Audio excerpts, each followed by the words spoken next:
Okay, welcome to another Lit Matters. This video is specifically focused on the character of Lady Macbeth and a close analysis of some of her best quotations. It's a two-part video, so we're going to look at 10 in total, 5 in the first video and 5 in the second.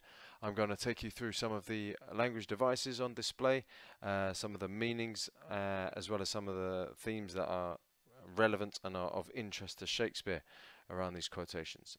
So, first up then, come you spirits that tend on mortal thoughts, unsex me here, and fill me from the crown to the toe top full of direst cruelty.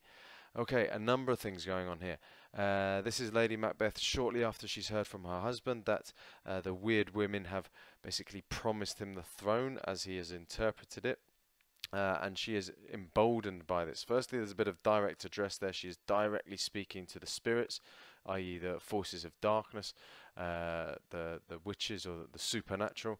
And when she's saying, unsex me here, that nothing to do with sexual intercourse, unfortunately, for any any students of Macbeth with a thing for powerful women, nothing to do with sex and everything to do with gender. She wants all the femininity to be stripped from her and to have nothing of the mother or the woman about her, but to be filled with the violence expected of men in this patriarchal society.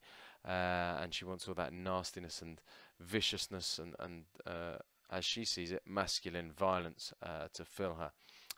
Nice bit of alliteration here.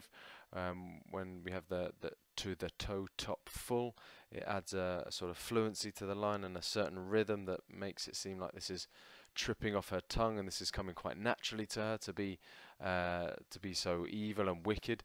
I think it's worth bearing in mind on the note of the supernatural that people would at the time will be more likely to believe in the supernatural. Have a look at my context video on the Macbeth playlist for further details, but to be so blatantly and boldly trying to communicate and trying to harness the power of the supernatural would have been seen as quite hellish and quite demonic. To finish it off, nice little superlative there, direst cruelty. So not just normal cruelty, not just average cruelty, the worst cruelty that she can think of. Okay, number 2. Come thick night, and pour thee in the dunnest smoke of hell, that my keen knife see not the wound it makes, nor heaven peep through the blanket of the dark to cry, hold, hold. Okay, lovely stuff. Again, a bit more direct address. This time she's not specifically speaking to the supernatural or the witches necessarily, but certainly still to the connected forces of darkness here, addressing the night or the darkness itself. So the darkness itself, the night, is personified, which perhaps it gives it more power or more agency, or makes this more of a dialogue, like she's actually speaking to the nighttime. And she wants it to cover itself up. Pall is a cover then, and can be associated with funerals and so death once again. Dunnest, another superlative, meaning the darkest smoke of hell. So she wants absolute darkness to conceal her intentions and what she's trying to do. She wants it to be so dark that even the knife can't see the wound that it would make, and so the knife is personified once again, but the darkness would be so thick, even right up close to the blade affecting the wound, we wouldn't see it. You've got again more personification of heaven, that it's able to look down, and the metaphor there, she doesn't want it to be able to peep through the blanket of the dark. You can analyze that metaphor there, blanket, again something that covers something up. So you've got these frequent references to things being covered up and concealed. When she's speaking to the supernatural, I think it's worth bearing in mind that this is unnatural. There are these echoes here of what Macbeth goes on to ask of the stars, that they should hide their fires, let not light see my black and deep desires. It's almost like they are speaking the same language, and they're very much on a level, and two separate soliloquies, two separate places that they haven't heard each other say these things, but they're almost identical. And so it seems like this communication with the forces of darkness or with the supernatural comes quite naturally to them, ironically enough.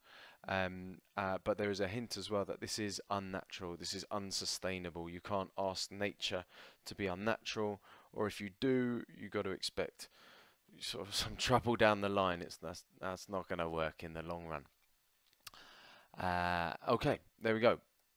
3rd out of 5 here. Very famous one. I do fear thy nature is too full of the milk of human kindness to catch the nearest way.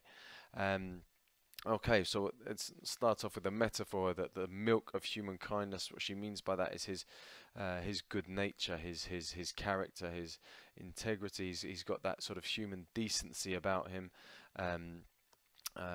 flowing in his veins, and to further analyze that metaphor, the milk it's described as, that's perhaps particularly relevant given that she wants slightly later on for her breast milk to be taken out of her and replaced with gall, and she also makes other references to having breastfed a baby, but for him, she sees him as being full of it, so it's perhaps something slightly feminine she's implying about her husband here.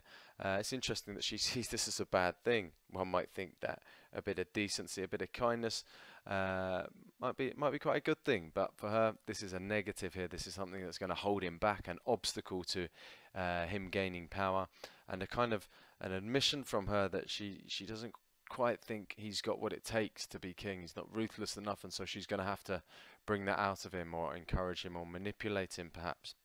And so there's a certain Machiavellianism to her here, in the sense that she's going to manipulate her husband into manipulating others to get the throne. And of course this is a soliloquy where she is speaking effectively to herself, as an aside, and the benefit of this for Shakespeare is, of course, that the audience can see the inner workings of her mind, and her plans and her plots can be revealed to us.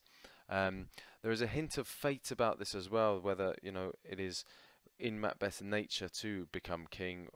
Either does he have what it takes, or does he have the nastiness it takes? Sorry, does he have the sort of courage and the character, but also the nastiness and the deviousness, and whether it was his fate at all to take it violently. There's nothing in what the witches say when they say thou shalt be king hereafter, to say, and you have to bash people up and commit regicide and chop all their heads off to do that. Maybe that could have happened in the fullness of time, but obviously they don't leave that to chance. She wants to catch the nearest way. She's not going to wait too long for anything to happen. She's going to make her own destiny. Okay, very famous one here. Beautiful one. Look like the innocent flower, but be the serpent under it.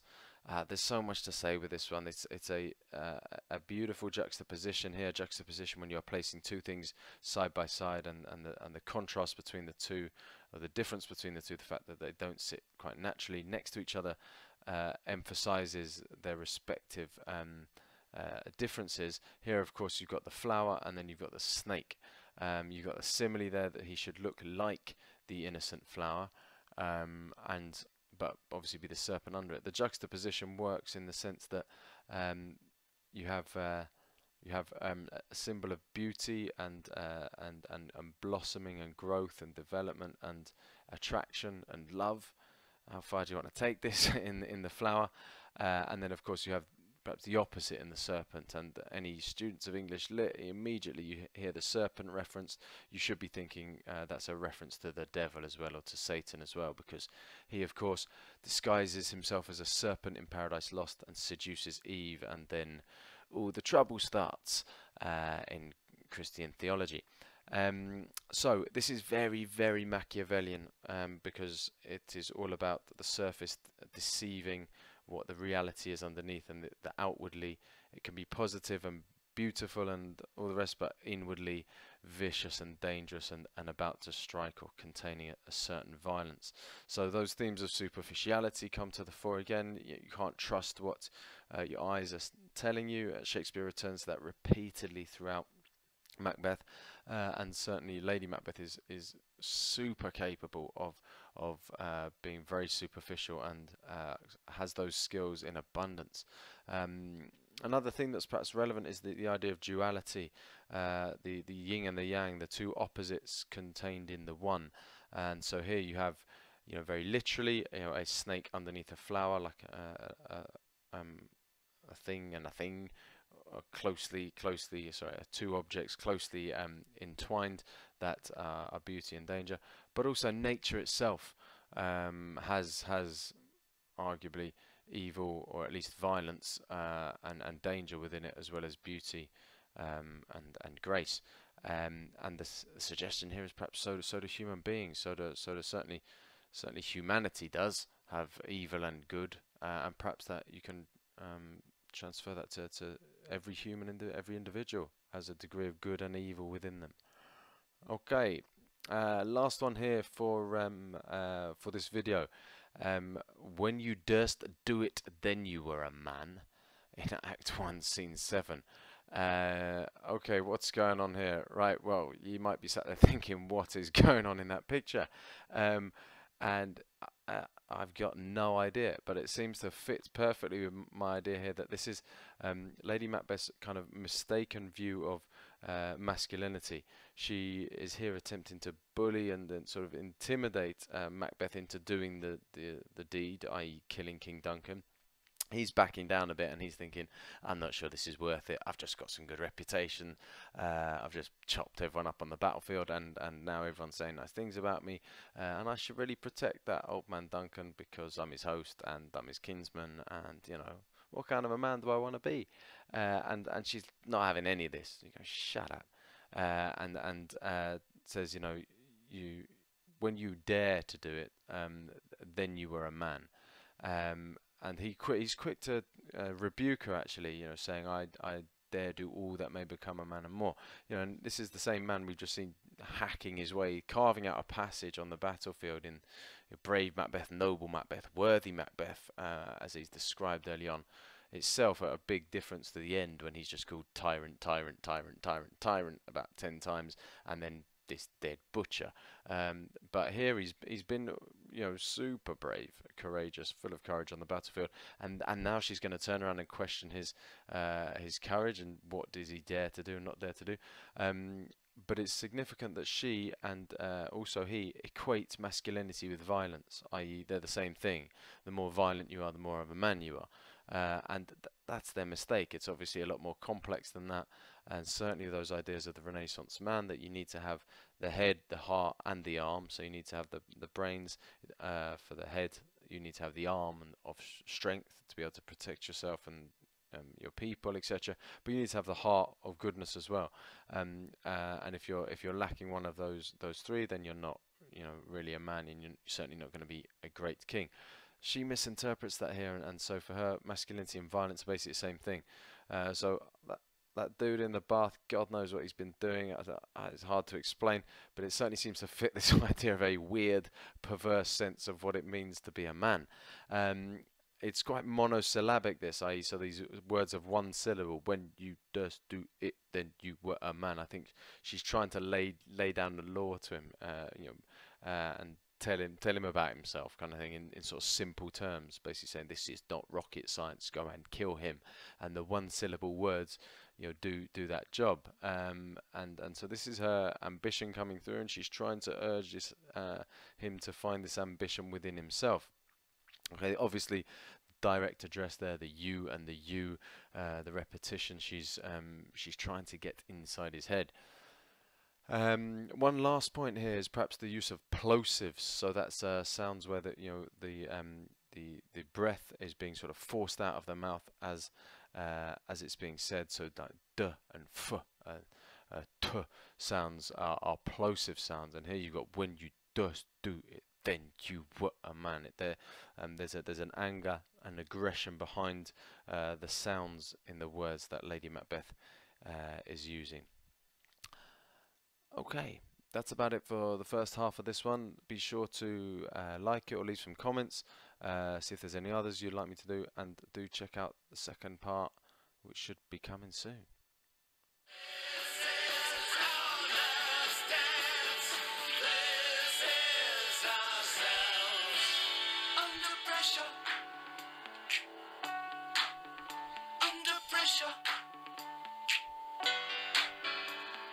Pressure.